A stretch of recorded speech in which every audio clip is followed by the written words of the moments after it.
Guys, welcome back to our insurance episodes. And today, as we promised last week, we are going to look into a fraud case, a motor vehicle accident fraud case. And this is a case study. This is not something that we have read in the books. This is something that I have performed myself. This is an investigation that I've done myself. I received this particular case from an insurance company asking me to investigate on their behalf so that they can be able to compensate or rather to indemnify their policy holder. And in this case, my recommendation one doesn't deserve to be compensated. This is what happened. This is a case of a double cab. A double cabin is a pickup that's what we mostly call it, a double cab. And this particular pickup has been insured as a private vehicle. It has a private insurance cover, and the policyholder is aware that he cannot give out this vehicle to one of the friends or to either company and then get benefit from him hiring out the vehicle. So this is what happened. A company has been subcontracted, or rather a company approached the policyholder and asked the policyholder, we have this kind of assignment that we are doing somewhere within Kenya, and it's a road that is being constructed actually. And so this company has been given contract by the government to construct a certain part of a road within the Kenyan territory. And so this company approaches the policy holder, the owner of the double cab, and asks the owner of the double cab to lend them the vehicle. Remember, this vehicle has been insured as a private vehicle.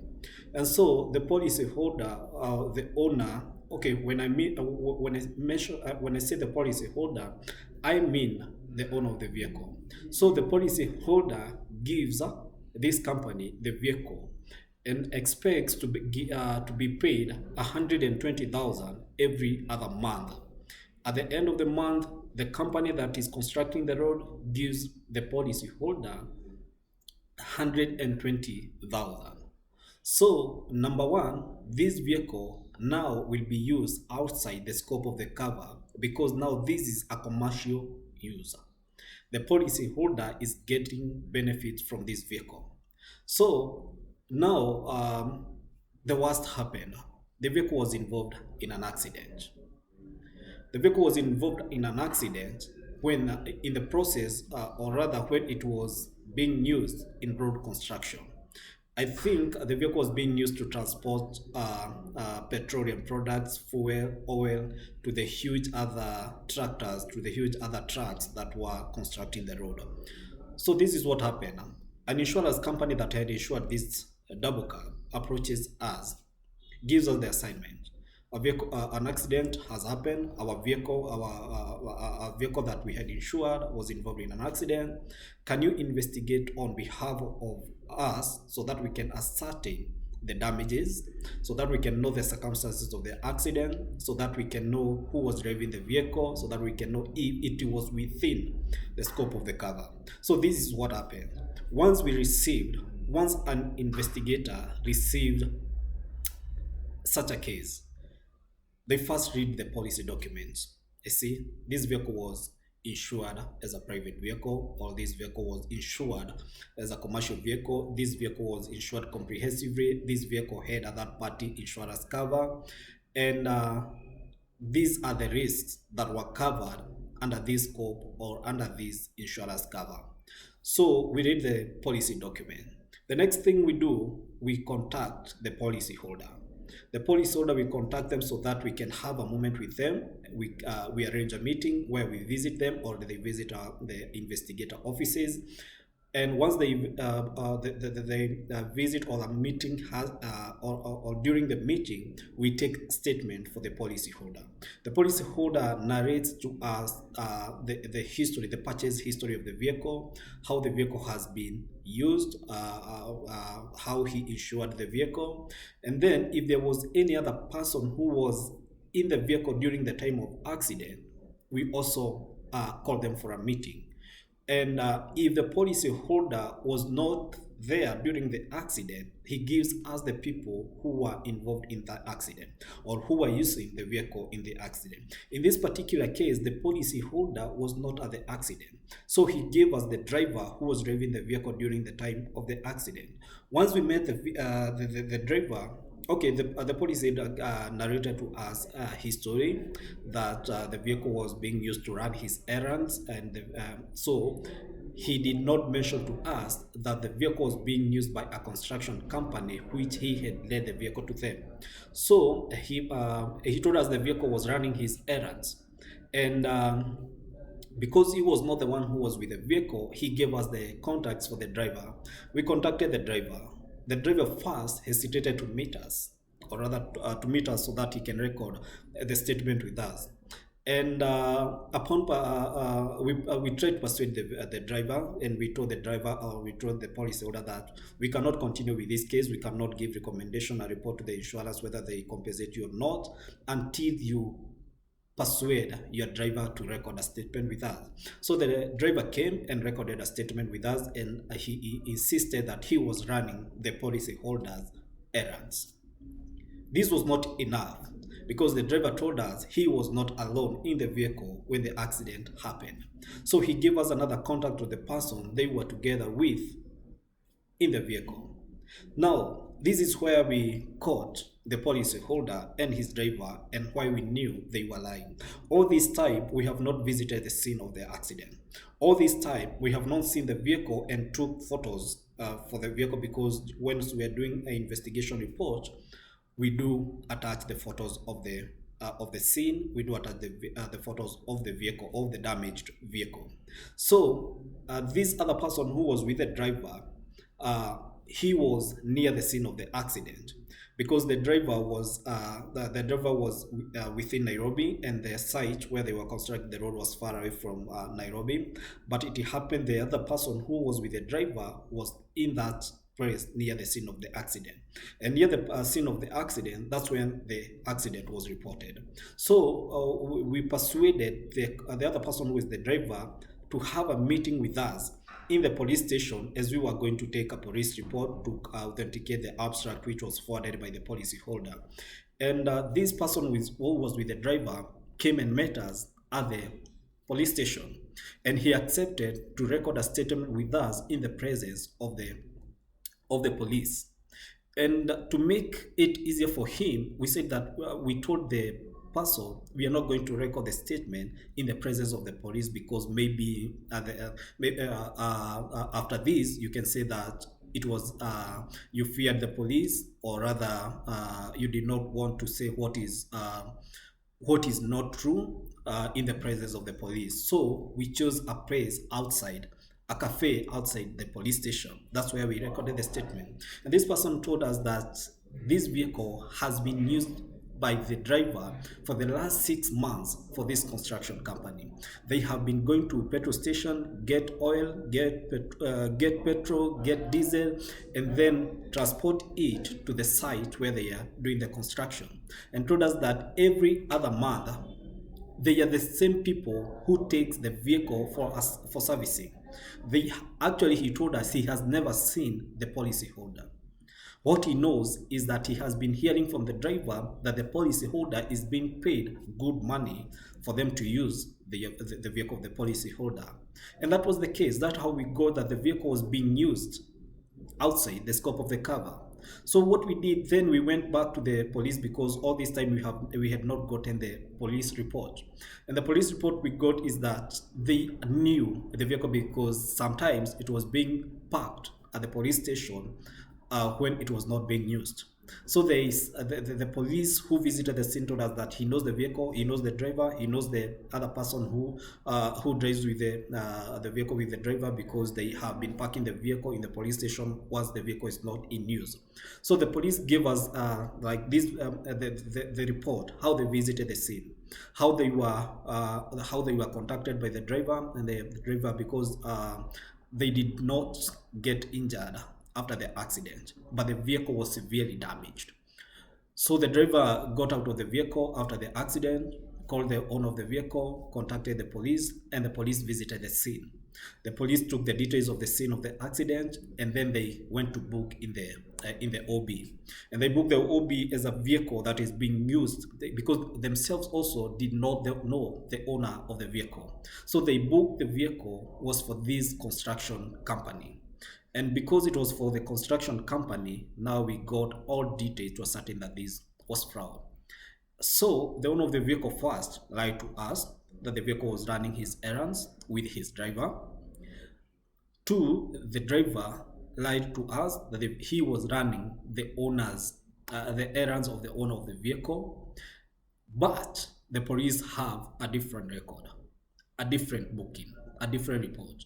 The other person who was with the driver at the time of the accident had a different report of all the occurrences. We visited the scene of the accident because we had to analyze the scene of the accident. Once we visited the scene of the accident, we were taken by the police officer who visited the scene in the company of the person who was with the driver. At the scene of the accident, we could see oil had spilled. We could see because actually it had no oil that it was transporting, but the jerry cans, but the tanks, the drums, they spilled the remaining of the oil. So you could see the oil on the soil because the area was you actually once you spill the oil, even once you come next week, you find the traces of the oil. So we visited the scene and we are certain that this vehicle was carrying oil for this construction company. We visited the trucks drivers. We visited the people who were attending the scenes of the scene of the site of the site where the construction was ongoing. They very well know the double cab, the pickup. It has been running their errands. The project manager or the person who was responsible to respond to us for this construction company refused to give us a report. But from the we collected some information of which we did not keep into record because the statement from the police and the statement from the driver were enough for us to ascertain that the vehicle was being used outside the scope of the cover. So we did this at the scene of the accident. We collected more information. They know the vehicle has been running the errands of the construction company, and then we came back to compare the report. And once we were comparing the report, we gave a very detailed report, a comprehensive report. But at the recommendation, this is what we say, that this vehicle, we recommend the insurance company not to indemnify the vehicle. Reason being, it has been used outside the scope of the cover. The driver was getting benefit, not the driver, but rather the policy holder was getting benefit from this vehicle.